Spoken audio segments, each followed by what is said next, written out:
जय माता दी। सोमवती अमावस्या कब है? सोमवती अमावस्या के दिन क्या करना चाहिए और सोमवती अमावस्या के दिन कैसे करना चाहिए, साथ ही सोमवती अमावस्या का कथा आप लोगों को सुनाएंगे। हम जानेंगे सोमवती अमावस्या कब है, सोमवती अमावस्या का कथा। बोले शंकर भगवान की जय। ओमकार बिंदु संयुक्तम नित्यं ध्यायन्ति योगिनम् कामदं मोक्षदं चैव ओमकाराय नमो नमः। बहुत पुरानी बातें हैं। बहुत पहले एक गरीब ब्राह्मण परिवार में पति पत्नी और उनकी एक पुत्री निवास करते थे। सारा परिवार प्रभु की भक्ति में लीन रहता था। उनकी पुत्री सुंदर, संस्कारी और गुणवान थी। वह उसके लिए वर की तलाश कर रहे थे, किंतु निर्धन होने के कारण उसके विवाह में बहुत सारी बाधा आ रही थी, बहुत सारी अड़चने आ रही थी। प्रभु कृपा से उनके घर में एक महात्मा आए। उस कन्या की सेवा भावना से खुश होकर उन्होंने उसे आशीर्वाद दिया। उस लड़की के पिता ने कहा, महात्मा जी, बहुत समय से हम अपनी लड़की के वर की तलाश कर रहे हैं। लड़की की शादी के लिए हम लड़के देख रहे हैं, मगर हमारी गरीबी की वजह से हर बार बात बनते बनते रह जाती है। कृपया बताएं, हमारी बेटी की शादी कब होगी? मेरी बेटी का हाथ पीले कब होंगे? लड़की के पिता ने उस महात्मा से प्रश्न किया, मेरी बेटी का हाथ पीला कब होगा? महात्मा जी उस लड़की का हाथ देखे और बोले, इस लड़की के हाथ में तो विवाह की रेखा है ही नहीं। लड़की के पिता बोले, माफ करना महात्मा जी, मैं आपके कहने का तात्पर्य समझ नहीं पाया। महात्मा जी ने कहा, इस लड़की के भाग्य में विवाह सुख है नहीं, जो विवाह की रेखा है बिल्कुल नहीं है। महात्मा जी के मुख से ऐसे वचन सुनकर ब्राह्मण दंपत्ति रोते रोते महात्मा जी के चरणों में गिर गए और उनसे इस समस्या का समाधान बताने के लिए विनती करने लगे। महात्मा जी ने उन्हें अपने चरणों से उठाया और बोले, पास के ही गांव में सोना नामक धोबिन जाति की एक पतिव्रता महिला है। अपने बेटे, पति और बहू के साथ निवास करती है, जो कि एक महान पतिव्रता स्त्री है। यदि आपकी लड़की उसे अपनी सेवा से प्रसन्न कर लेगी तो वह आशीर्वाद रूप में उससे उसकी मांग की सिंदूर ले ले, तभी इस लड़की का विवाह संभव है। ऐसा करने से इसे अमोघ सुहाग की भाग की प्राप्ति होगी, मगर याद रहे कि वह पतिव्रता महिला कहीं आती जाती नहीं है। महात्मा जी ब्राह्मण दंपत्ति के घर से विदा हो गए। ब्राह्मणी ने अपनी लड़की को अगले दिन सुबह बिल्कुल भोर होते ही धोबिन की सेवा करने के लिए भेज दिया। लड़की पूरे दिल से सोना धोबिन के घर की साफ सफाई, सारा काम और अन्य सारे कार्य उनके घर से उठने से लेकर के सोने के जितना भी काम होता है सारा उनको उठने से पहले ही करके सब संपन्न कर दिया और घर अपने लौट आती है।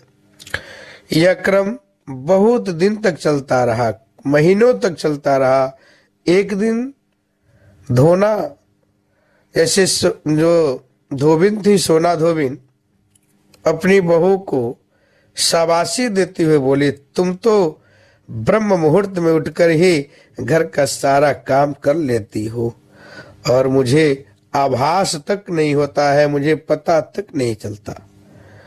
बहू बोली, नहीं माताजी, माफ करना, मैं तो सुबह देर से उठती हूँ, मुझे लगा घर का सारा काम आप करती है। अगले दिन सुबह होते ही सास बहू उठकर घर के एक कोने में छुपकर निगरानी करने लगी और देखी कि कौन है जो ब्रह्म मुहूर्त में ही घर का सारा काम करके चला जाता है। अपने निर्धारित समय पर ब्राह्मण की बेटी आई और मुख से भजन करते हुए, प्रभु का स्मरण करते हुए घर का काम बहुत ही सुंदर तरीके से दिल से करने लगी। अपना काम पूरा होने पर जब वह जाने लगी तो सोना धोबिन ने उसे पूछा, हे बेटी, तुम कौन हो? कौन हो बेटी, और इस तरह छुप कर मेरे घर का काम क्यों करती हो? ब्राह्मण की लड़की ने उन्हें महात्मा के द्वारा कही गई सारी वृत्तांत बताई। सोना धोबिन पतिव्रता होने के साथ साथ नेक दिल की थी, बहुत साफ दिल की थी। वह उस लड़की की मदद के लिए तैयार हो गई। उस दिन सोमवती अमावस्या थी। वह उस लड़की के साथ बिना अन्न जल ग्रहण किए उसके घर की ओर चल पड़ी। उसने सोचा रास्ते में कहीं पीपल का पेड़ मिलेगा तो उसे भौरी दे करके, परिक्रमा दे करके और अपनी परिक्रमा करके ही जल ग्रहण करेगी। लड़की के घर पहुंचकर धोबिन ने जैसे ही अपने मांग से सिंदूर उस कन्या की मांग में लगाया तो उसके पति के प्राण पेखरू उड़ गए। उसे ज्ञात हो गया कि उसके पति इस दुनिया में नहीं रहे। वह ब्राह्मण परिवार से विदा लेकर चल पड़ी। रास्ते में पीपल का पेड़ देख करके उसने ईंट के टुकड़ों से 108 बार भौरी देकर 108 बार पीपल के पेड़ की परिक्रमा की। तत्पश्चात जल ग्रहण किया। तभी उसके पति की मृत शरीर में प्राण लौट आई। सोमवती अमावस्या के दिन अपने मनोरथों की पूर्ति के लिए